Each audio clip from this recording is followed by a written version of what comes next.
Hey guys, my name is Haley and today I'm going to be filming a tag video, which I have not done in many moons. But I was tagged by Oceana to do the Fruits of the Spirit book tag and I got really excited because I thought it was really interesting.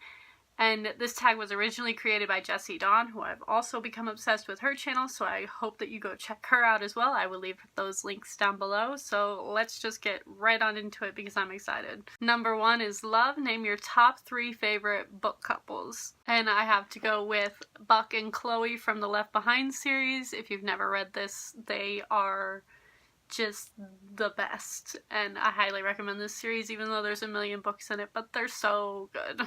Second, I decided to go with a tie because it depends on the book and I don't know, it depends on my mood. I'm stuck between Alice and Jasper and Carlisle and Esme from the Twilight series because Alice and Carlisle themselves are like my favorite characters in the series, particularly Carlisle, because I think he has the most interesting backstory. And I love him and Esme together because they're the sweetest and they adopted all these kids and it's just... But also Alice in her tragic backstory and Jasper and his, and they found each other and they are perfect for each other, and I clearly care a lot about the side couples in Twilight. So yes, tie between those two. And my third pick, I picked Laszlo Strange and his love interest in this, which I'm not gonna say because it's kind of a spoiler to even mention the other person, so yeah, I'm just gonna go with Laszlo and his love interest in this one. Number 2 is joy. Name a character who went through a ton of trials. Were they joyful, and would you have been if you were in that situation? I decided to go real dramatic for this one and go with Frodo Baggins from The Lord of the Rings. Frodo was not joyful most of the time. He had a lot of issues throughout this series, and I probably would have been about the same as him if I were put in his situation, to be honest. I would not have been happy about it. He literally had to walk across the entire world to destroy this ring, and he assumed he was gonna die at the end of it, so I probably wouldn't have even gotten like halfway across the country, so Frodo Baggins is a saint, honestly. Number 3 is peace. Name a story where a river or a body of water is important to the story.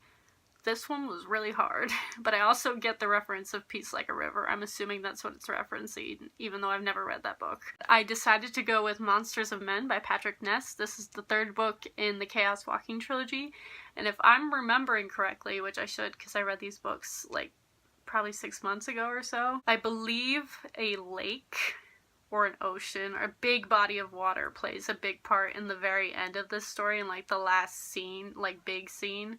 So I went with this one. Number 4 is patience. Name a book that you are anticipating. And since Obsidio is already out at this point that I'm filming this and I've already read it, the next book that I'm anticipating the most would be Dark Dawn by J. Kristoff, which will be the 3rd and final book in the Nevernight trilogy. And as you may know, I'm obsessed with that trilogy.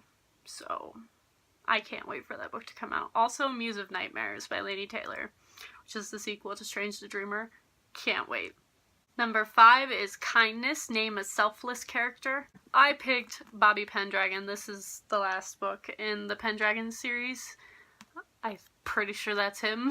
And I love this series. You've probably heard me talk about it before if you've been here for any amount of time, but Bobby is one of the most selfless characters I've ever read from, I'm pretty sure. And like I could have gone with like Harry from Harry Potter, but I feel like this series, for one, doesn't get enough attention, and for 2, Bobby is just, he's not as whiny as Harry, I want to say. Like, he goes through a lot of issues and loses a lot of people, and honestly does a lot of it by himself, but he never really wavers from like his mission, which I really appreciate. And if you have not read the Pendragon series, please do. More people need to read this series. I think that a lot of people would love it if they got into it and gave it a chance.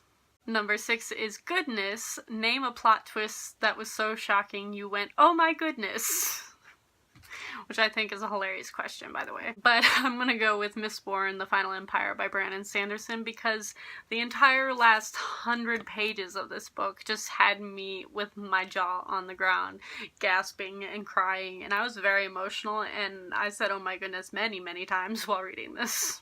Number 7 is Faithfulness. Name an author you will buy all of their books without question. And I have a couple for that. J. Kristoff is one. J.K. Rowling is an obvious one. And probably Pierce Brown. I've been really into his books lately, even though he only has 4 books out. But I will read anything that man writes. I love his writing style so much. The next one is Gentleness. Show us your most damaged books. So the one you weren't gentle with, apparently. So I have 2 options for this, because they're both falling apart and I can't even read them anymore. And that is my oldest book, I'm pretty sure that I've owned the longest, and that is Prisoner of Azkaban, which is just torn up and the pages are yellow and they're dog-eared from all of my favorite things. And then there's Order of the Phoenix, which is quite literally, like, this cover is, like, barely on here. It's taped on there. Like, there's tape all up the sides that's falling off. And, yeah, there's not even a spine anymore. It's same thing with the dog-eared pages and the yellow pages. This book is so old. And I've read it so many times because these 2 are my favorite in the series. So yeah, I was not gentle with these, and the tape is stuck in my hair. These are definitely my most damaged books. And number 9 is Self-Control. Name the strangest place you've ever read because you couldn't wait any longer to continue the story. I've read a lot of strange places, I would say. Like, I've read in the bathroom because I didn't want to put down a book. I've read up in the media booth or at the check-in desk at church because I was really into a book and I wasn't doing anything just yet. I've literally read at Panera Bread before my book club, like probably a half an hour before everybody was going to get there for book club, reading the book club book because I didn't catch up yet. I can read really anywhere, and I probably have.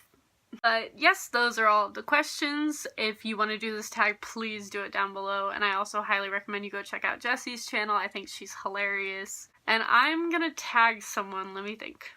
I'm gonna tag Molly from Molly Reads. If you see this, I would love to see you do this tag. But thank you all for watching, and I will see all of you guys next time.